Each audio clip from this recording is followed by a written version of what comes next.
चौधरी परवेज लाई साहब भी पकड़े गए हैं। आज पता चला है कि यहीं पे पेश भी हो रहे हैं। क्या समझ रहे हैं मुस्तकिल में कोई इत्तेहाद हो सकता है या कोई मामला तय हो सकता है? देखो भाई, मुझे तो हुक्म है, जब आप दुश्मन के सीने पे बैठ जाएं और ज़ाती दावत आए तो उठ जाया करें। मैं उनके बारे में कोई बात नहीं करूँगा, इसलिए कि हमारा खून ये कहते हैं कि अल्लाह की रज़ा के लिए दुश्मन को गिरा लो। जब वो चेहरा एक्टर्स की तरफ थूकने की कोशिश करे तो उसको माफ़ कर दो कि ज़ाती दावत आती है। मैं परवेज़ इलाही साहब के गिरफ्तारी या ना गिरफ्तारी पे कोई बात नहीं करूँगा। मैं एक सियासी जमात का अदना सा रुकन हूँ। मैं सियासतदानों की डिस्ग्रेस नहीं देखना चाहता और नहीं करना चाहता हूँ। मैंने पिछले दिनों इमरान खान के बारे में एक बात की, फिर मुझे बड़े लोगों ने कहा यार जिस खानवादे से तुम्हारा ताल्लुक है तुम्हें नहीं कहना चाहिए था कि इमरान खान को जब वो निकाह पे यकीन नहीं रखता वो गाड़ी चलाई रखता है तो हकीकत है, मगर आपके मुंह से नहीं आना चाहिए था। मैंने कहा जनाब मैं माजरत खवाऊँ, मैं मुझसे किसी पे ये बात ना करना। आपने एक सवाल किया कि अगला वज़ीर आज़म कौन होगा।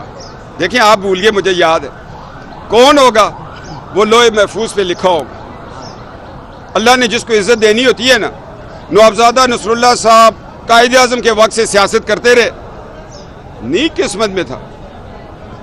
मोहम्मद खान जुनेजो कहाँ से उठे, मगर मैं आपको बताऊं एक और मोहम्मद खान जुनेजो की तलाश जारी है।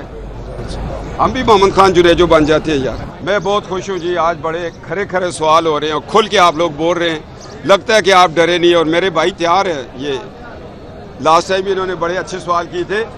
सबसे पहली बात है ये, आप ये ना कहा करें कि आर्मी तनसीबात पर हमला हुआ, ये कहा करें कि सालमियत पाकिस्तान पे हमला हुआ, 2018 इलेक्शन चोरी होकर आइन पे हमला हुआ, पार्लियामेंट पे हमला हुआ। जो काम इंडिया नहीं कर सकता था उसने अपने एजेंटों से करवा दिया। जेएचक्यू पे हमला हुआ, ये उन शोहदा के खून पे हमला हुआ जिन्होंने पाकिस्तान बनाया।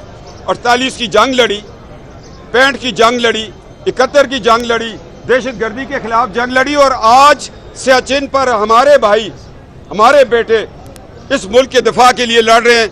उनके उस जज्बे पे हमला हुआ और ये आर्टिकल 6 बनता है इस पर कि जो शख्स अपनी फौज पर, अपनी दिफा पर, अपने आइन पर, अपनी अदालतों पर या अपने पार्लियामान पर हमला करे उसके लिए कानून है। वो कानून बनाने वाला तख्तेदार पे चढ़ा था जुल्फकार अली भुट्टो, मगर कानून तो मौजूद है।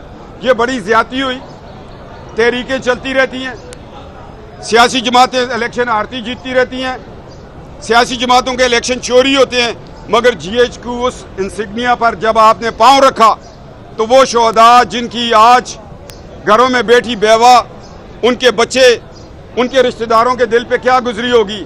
अल्लाह कहते हैं ये मेरे शहीद हैं, मैं इनको रिज़्क़ देता हूँ। इनकी जिंदगियां आपके शऊर में नहीं है। आपने तो उन लोगों के तनसीबात पर हमला किया। सर ये फरमाएगा कि इस वक्त क्योंकि वफाकी हुकूमत है, जो आप चीज़ें बता रहे हैं इंसाफ के हवाले से वो भी सामने है। मियां नवाज शरीफ इस वक्त बाहर हैं, हमारी आपकी हुकूमत है यहाँ पे। मियां नवाज शरीफ साहब आप कब वापस आएंगे? क्या कोई तारीख दी गई है? मियां साहब को वापस आना चाहिए, हुकूमत मौजूद है। और दूसरा ये भी बताइएगा आइंदा इंतखाबात में बिलावल भुट्टो, मरियम बीबी और मियां शहबाज शरीफ साहब या किसी और किसको वज़ीर आज़म देखते हैं? ये आपने बड़ा रवायती सवाल किया। मुझे हर दफ़ा इसी सवाल नंबर 1-20 लाजमी होता है कि मियाँ साहब कब आएंगे। सबसे पहले मैं इसका जवाब आपको दूं। आपने 3 हिस्सों में मेरे साथ सवाल किए। पहला आपने कहा कि हमारी हुकूमत है, हमारी हुकूमत नहीं, ये पीडीएम की हुकूमत है जिसमें 13 जमातें बैठी हुई हैं। हुकूमत अल्लाह की हमारी जिम्मेदारी है। शहबाज शरीफ साहब और इसहाक डार साहब जितनी मुश्किल से इस मुल्क को दलदल से निकाल रहे हैं, इंशाल्लाह आने वाला बजट भी बड़ा अच्छा आएगा। बाबरकत लोग बैठे हुए हैं। एक बात तो ये क्लियर होगी, हमारी हुकूमत नहीं पीडीएम की है। और नवाज शरीफ साहब इंसाफ पे यकीन रखते हैं।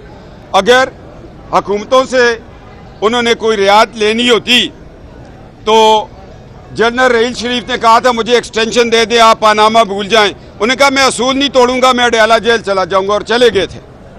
और इस बेंच में बैठा हुआ एक जज जिसकी एक रिश्तेदार को ग्रेड 21 से 22 फवाद हसन फवाद के पास समरी आई, वो नाअहल औरत थी, उसको प्रमोशन न दी गई। उसने कहा नवाज शरीफ को बताना अडयाला में बड़ी सख्त गर्मी भी होती है। इस बिना पे तो नवाज शरीफ साहब को नाअहल किया गया था। अगर नवाज शरीफ साहब मुझे इजाज़त दे तो मैं उस जज का नाम बता दूं, क्या होगा? कंटेम्प्ट ऑफ कोर्ट ही होगी। मैं बताऊं कि फ़वाद हसन फ़वाद के पास तुम्हारी रिश्तेदार की समरी आई। नवाज शरीफ साहब ने एक प्रमोशन कमेटी बनाई थी जिसका मैं रुकन था, वो सबसे नीचे थी। हमने कहा हम तो नहीं होने देंगे, डयाला कबूल है, नायल को ग्रेड 22 नहीं देंगे। पीछे तो कदूरतें ये है जिसकी वजह से नवाज शरीफ साहब नायल हुए। और रहील शरीफ साहब ने कहा मुझे एक्सटेंशन दे, उन्होंने कहा एक्सटेंशन नहीं दूंगा। और आज भी मैं क्लेम करता हूं कि किसी जज और जनरल को एक्सटेंशन नहीं देनी चाहिए। ये अदारों की तबाही का बहस बनता है।